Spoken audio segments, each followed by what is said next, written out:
Mrs. Drysdale, discovering that your next-door neighbors may be descendants of the very first settlers. Well, if it's true, but I just can't believe it.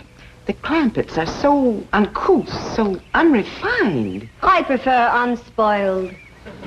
Yes, Madam President.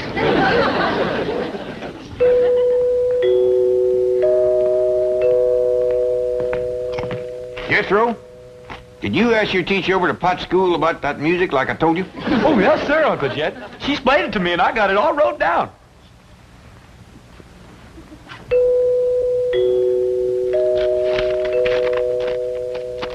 First of all, that there music is what you call chimes. Them's holler tubes that makes ringing sounds when struck by a plunger or a striker. Say. Oh, yes, sir.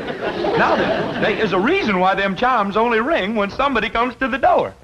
Like as if there was a lookout up on the roof of watching. That's right. You see, there is a little button, and pushing that button makes that plunger hit them chimes. Doggy. So whilst you go ahead and go to the door, I'm going up on the roof and catch that rascal that's pushing that button.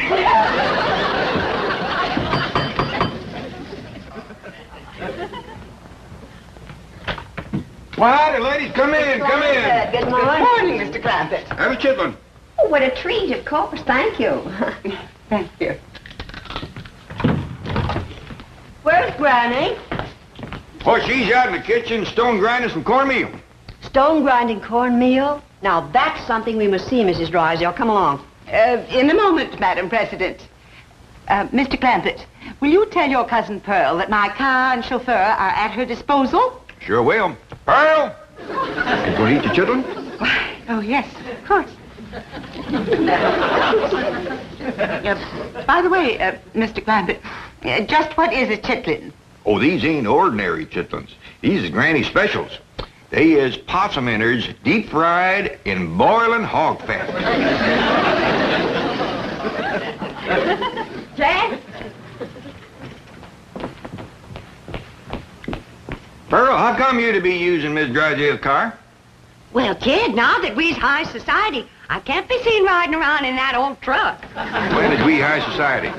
Since that historical lady found out that your ancestors come to this country for the Mayflower. What's that got to do with me? That's the way society works, Jed. The earlier your kinfolk got here, higher up that puts you. I reckon the high society folks is the Indians. No, it don't work that way. How come? I don't know how come. Well, they was here for anybody else. Now, Jed, let's not try to change the rules. Let's just start enjoying the game. Up to now, Mrs. Drysdale's treated us like wet dogs at a wedding. Yeah, it's kind of warmed up. Warmed up? She can't do enough. Why, she's having her chauffeur take me to all the fancy stores and then to her beauty saloon.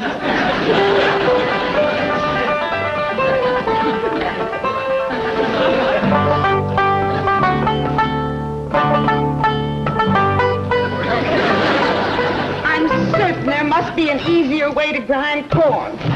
Oh, there is. Now, back home, we took our turn of corn to the grist mill down by Catfish Creek. Here in Beverly Hills, they ain't got no creek nor river to turn the mill wheel. So we have to go back to grinding corn like we learned from the Indians. But surely any supermarket would... Mrs. Drysdale, this is a priceless experience. A direct contact with the past. You can read about these things. But to actually participate in activities familiar to our ancestors it's to hold history in our hands. I don't think I could hold anything in mine. Smarter might, do they? I'm afraid they do. Isn't it shameful how soft we've gotten? Well, you come on over here, Miss Drysdale. There ain't nothing like hot soapy water good for sore hands. Oh, thank you. And this here soap will take the sting out of the pain. You're very kind. And while you got your hands in the hot soapy water, why, you might as well do a few of these dishes. Dishes? Well, you seem to set quite a store on handling all of these old historical pewter pots and pans. Oh, I do. I do. But I have to meet my husband at his bank immediately. In fact, I'm late now. But don't you worry, Miss Drysdale.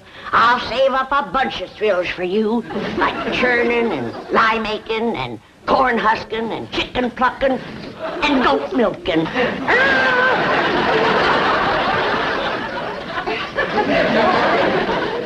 My days! She does enjoy it. Did you see her run so she could hurry back? Now, whose idea was the 2 baby goats? Elly Mae's. If I didn't know. I declare, girl, you are the limit when it comes to dragging home critters. All I sent you for was a couple of chickens and a milking goat for Granny. I know, Pa, but these little rascals cried something awful when we commenced to taking their ma away from them. Oh, dear, I forgot that Pearl has my car. Oh, Miss Drysdale, is someplace you gotta go? Yes, to the bank to see Milburn. I'll call a cab. Oh, no, that'd be downright unneighborly of us to let you do that. Well, Jethro and Elly Mae can drive you down there. Sure will. In this truck? And one good turn deserves another. After all, you let Pearl take your car. Oh, yeah, you can have the backseat all to yourself, Miss I'm Drysdale. terrible, sorry. I better call a Ain't nobody can get you there faster than we can, Miss Don't Drysdale. worry, Miss Drysdale. This hickory bench is tied on good and tight. Yeah, but Here, Mrs. Drysdale, you can hold that little fella so he won't bother me when I drive. Now, remember, she's in a hurry, but drive careful, Jethro. I think I better not go with you.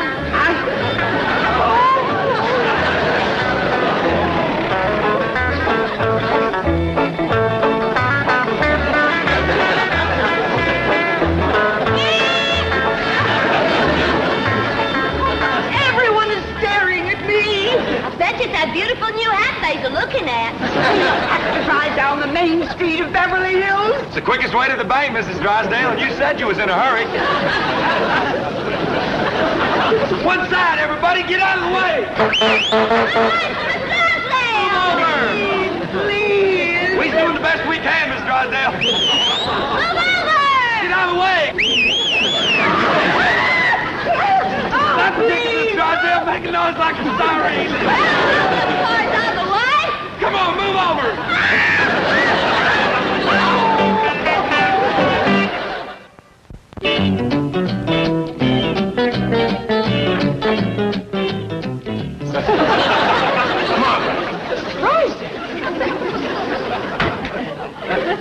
Did you come through the bank in this condition? Shame on you. How could you explain this? The Clampett. Don't want to hear any more complaints about the Clampetts. Oh, they may be a bit unrefined, but at least they don't run around the streets of Beverly Hills. Smash! What happened to your beautiful spring hat? Oh, boy, a crying jag.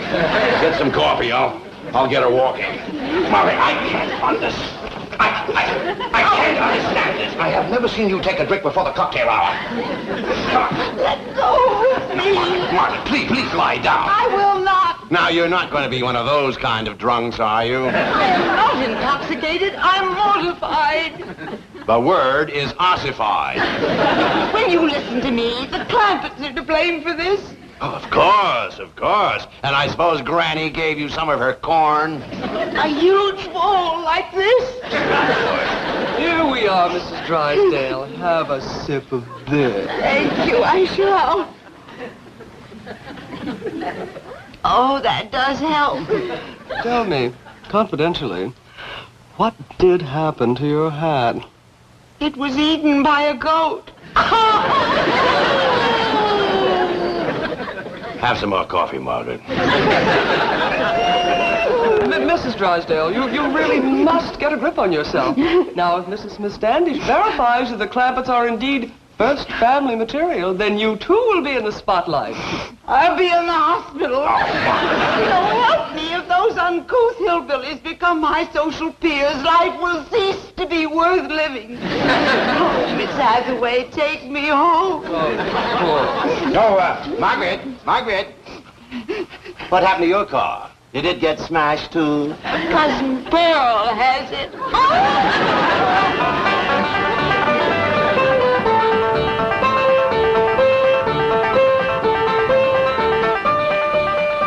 You get Miss Drysdale down to the bank all right? Sure did, Uncle Jed. We got the goat tied out back in the kitchen. Granny milky yet? Nope, she's saving her for Mrs. Drysdale. Take us out to the kitchen. Miss Standish wants to look at them old things in there. Okay, Uncle Jed.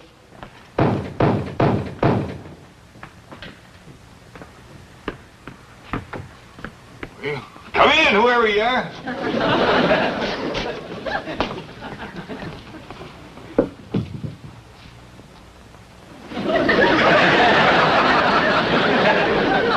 Oh, Sir Jed. Who are you? Well, s'il vous plaît. Earl who? Your cousin. What did you do at your that beauty saloon? That salon, s'il vous plaît. And they made me glamorous. They ruined your hair. They took out all the color in the curl, too. This ain't my hair. This is what you call a flatter wig. All them high society women is wearing them now. How come? Ain't they got no hair of their own? Of course they have. But variety is the spice of life. S'il vous plaît. What's that s'il vous plaît? I thought you'd never ask. That there's French. What does it mean? I don't know. But all them society women in the beauty salon kept a saying it to the fellas that was fixing their hair. I tell you, Jed, we gotta learn us some French if we're gonna be in high society.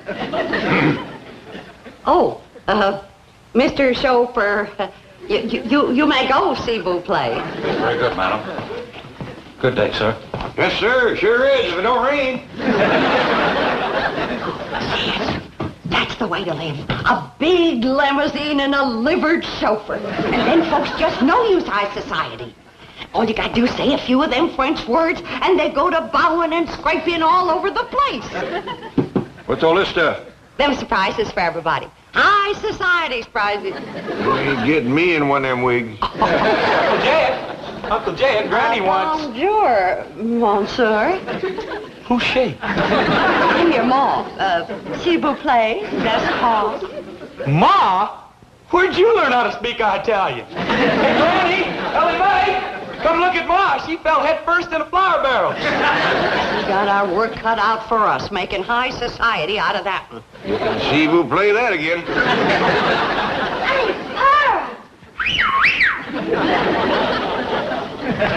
Elly, May, high society ladies don't go around carrying goats. Well, Miss Drysdale held one on her lap all the way to the bank. Didn't she, Jethro? Oh, yeah. What's all the commotion in here? Looky yonder at glamorous Cousin Pearl.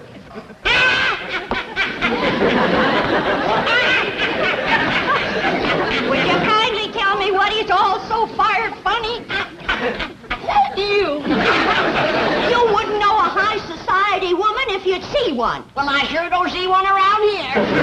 Hey, look at all the fine surprises here Cousin Pearl brung for us. What'd you bring for me, Ma? Now, you find out. Now, I did a lot of checking today, and I found out that high society folks, especially rich ones like us, they have what you call hobbies. Hobbies and sports. What's them? Them things to keep them busy, 'cause they don't do no work. Well, that lets me out. No, Granny, it's all right to work, long as the other high society people don't know you work. You see, high society folk is always bored. How come? I ain't sure. Probably 'cause they don't work. Well, why don't they just work and not bother with, Now, Jed, let's not go to changing the rules again. We're just getting into the game. All right, Pearl, tell us what you want to do. Well, Mrs. Smith Standish said they might be wanting to take our picture for the high society page in the newspaper. So I figure we gotta look like high society. Now, all of you go and put your clothes on, and when Miss Smith Standish sees us, she won't have to be shamed. I don't think I want to get mixed up in this nonsense. Granny, please. Oh, come on, Granny. Since it pleasures Pearl so much, it can't hurt us none. Besides, Pearl knows a lot more about high society than we do. Thank you, Jed.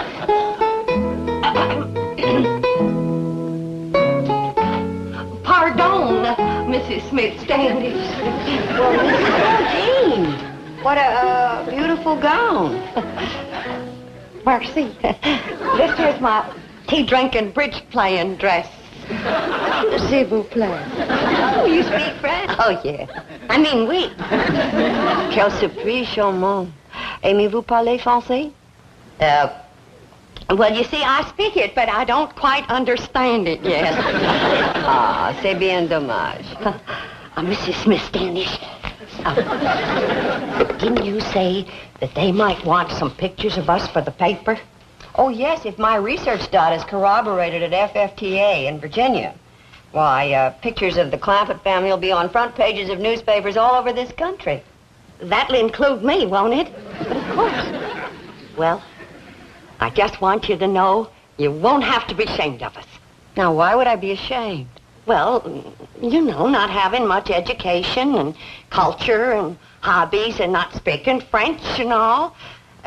That is, the others. Well, you don't have to worry, because I've been a-working on them, and you're going to be proud when you see them. Now, you sit right here, and I'll introduce them one by one.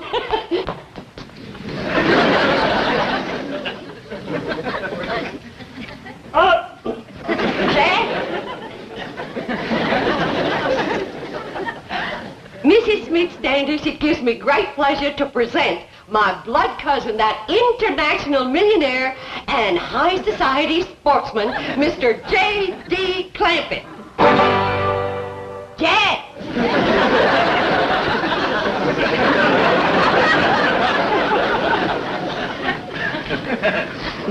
Do something, Jed.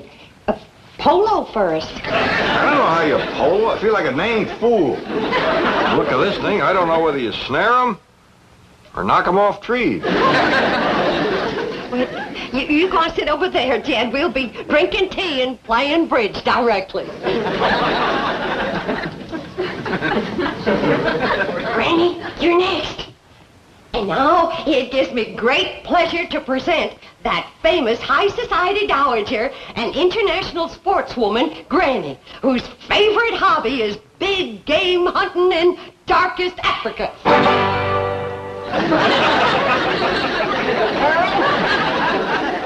It's a good thing for you this gun ain't loaded. Granny, you go on over there and sit down, and we're going to have tea and bridge. Now, those of us who is high society knows there just ain't nothing more cultured than ballet dancing. And so it gives me great pleasure to present them wealthy, bored, international young'uns whose favorite hobby is ballet dancing, Elly, May, and Jethro. How beautiful. That's only half. Come on out, Jethro. I ain't gonna do it. Jethro, come on out. I don't want to, Ma. You look fine. You're just dripping culture.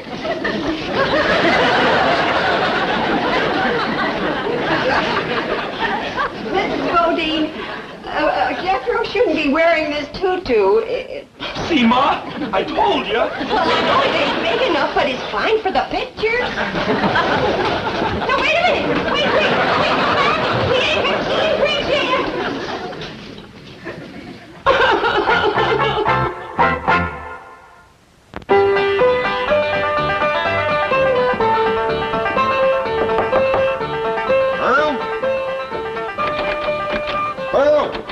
Pearl? Go away. Oh, Pearl, come on out. Don't sit in there and sulk. Miss Smith-Standish wants us to show her how to do the Virginia reel. You show it to her. I ain't no mood for dancing. Oh, we can't dance it without you. Come on, everybody's getting all dressed up. I had you all dressed up and you run out on me. Pearl, we just ain't ready for society that high. Now, Miss Smith-Standish wants us all to get dressed for reeling. Come on out. You can wear your store-bought hair. I can't neither. She's gone. Is that old goat get it? Crazy enough to eat anything. I have the most dreadful premonition that I'm making a terrible mistake in coming back here. Oh, think of your career. Mrs. Smith-Standish has virtually promised to support your candidacy for West Coast Vice President of the FFT of A. Margaret Emerson Drysdale, Vice President of the Women's Federation for the Preservation and Perpetuation of the First Family Traditions of America. West. Does rather roll off the tongue, doesn't it? It has a ring to it. But I promise you, here and now, I'll wash no more dishes, I'll grind no more corn, and I'll make no more soap.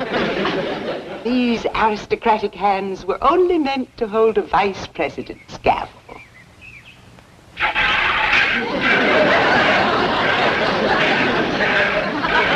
Oh, you're doing beautifully, Mrs. Drysdale. I'm proud of you. She sure got the hands for it, ain't she? Miss Drysdale, your husband's here. He's going to dance with us. Thank goodness. Oh, my hands. My hands. They'll never be the same again. There's nothing like milking a goat to pretty the hands. Come on, Granny. We're getting ready for the Virginia reel. I'll fetch your lap organ in for you. Oh, Mrs. Drysdale, have you seen this priceless antique lap organ? Oh, so that's what it is. I mean, it's marvelous. You like music, Miss Drysdale? I adore music, especially the authentic lap organ. I reckon Granny will let you have a turn, won't you, Granny? Why, sure. Mrs. Drysdale, did you hear that? Oh, what a red-letter day this is for you. Oh, yes, indeed it is, Madam President. Well, come on, let's get in there and get at it.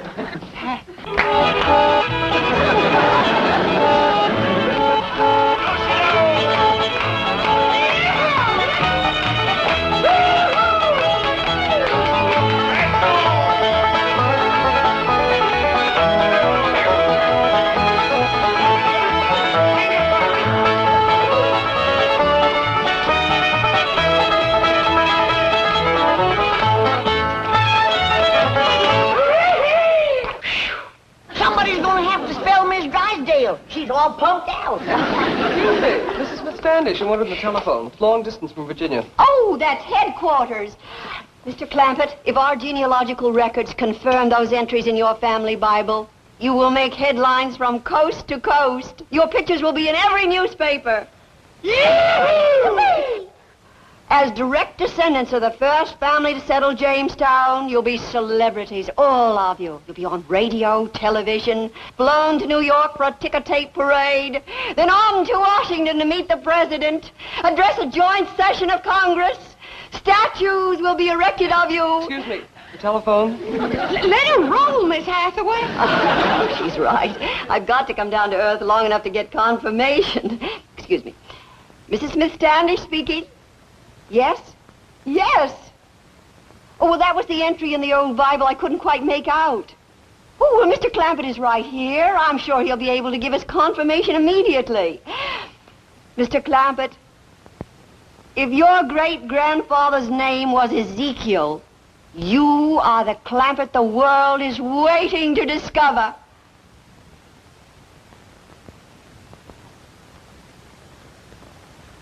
Well, now, I kind of hate to disappoint you, ma'am, but his name was Jeremiah. I could have told you that, Madam President. Not for one moment was I fooled. I'm sorry. No, there seems to have been some kind of a mistake. Jed? What's ailing you? You know doggone good and well your great-grandpappy's name was Ezekiel. Yeah, I know, Granny. But what would an old mountain goat like me have to say to the president and Congress? Come on, everybody, let's have another Virginia reel. Yeah!